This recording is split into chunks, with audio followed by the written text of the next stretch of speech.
ఇప్పుడు పెసరపప్పుని dry roast చేసి ఒక లోట నీళ్ళు పోసాను, ఒక ఉల్లిపాయ, 2 పచ్చిమిరపకాయలు, చిన్న టమాటాలు 2, చిన్న చింతపండు పెట్టానండి 2 విజిల్కి.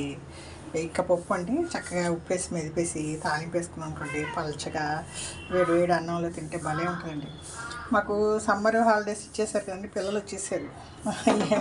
అనుకోలేదు వాళ్ళు వస్తారని, వాళ్ళు ఎగ్జామ్స్ అయిపోయినాయి అంట, వచ్చేసారు. సరే పొద్దుట ఇదండి టమాటా పచ్చిమిరపకాయ పచ్చడి చేశాను. కొంచెం పచ్చడిలో దోసకాయ కట్ చేసేసాను. నిన్న 30 రూపాయలకి కిలో అంటే అటు బయటకు వెళ్ళినప్పుడు దోసకాయలు, ఆంధ్ర దోసకాయలు కనపడితే కొనుక్కొచ్చానండి. పిండి దోశ పిండి ఉంది, పెసరట్టు పిండి ఉంది. నేను ఒక చిన్న చిట్కా అండి, 5 లీటర్ల వాటర్ బాటిల్ ఫుల్గా మంచినీళ్ళు పోసి ఫ్రిడ్జ్లో పెడుతున్నాను. కొంచెం సగ్గుబియ్యం లోటాలో నానబోసి పెడుతున్నా. ఎవరిని వస్తే ఆ సగ్గుబియ్యం కాదండి, ఏంటి సబ్జా గింజలు, అవి వేసి కొంచెం ఐస్ వాటర్ వేసి నిమ్మకాయ పెడితే అమృతంలాగా ఉందండి. హాయిగా ఐస్ వాటర్ తాగకూడదండి, కానీ ఏంటి వేడిగా ఉంటే చల్లగా తాగుతుంటే హాయిగా ఉంది. ఎప్పుడు పెట్టం ఐస్ వాటర్.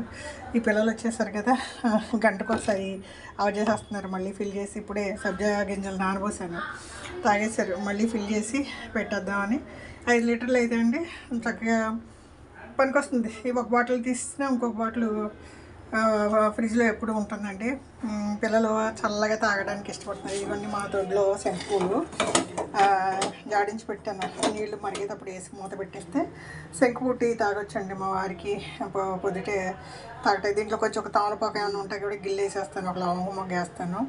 ఇంట్లో ఉన్నాయండి, మందుల కన్నా సైడ్ ఎఫెక్ట్ లేనిది. ఫ్లవర్స్, తులసాకు, ఒకసారి తమలపాకు ఏదో ఒకటి వేస్తాను. ఇదో మీకు చెప్పింది ఇదే పప్పు, పెసరపప్పు చూసారా, వేసింది గుప్పుడే అండి. చక్కగా చిక్కగా వచ్చేస్తాను. ఇది తాలింపు వేసారంటే అటు దోశకి అన్నంకి. పిల్లలు ఉన్నారు కదా, కొంచెం బియ్యం కడిగి పెట్టేశాను.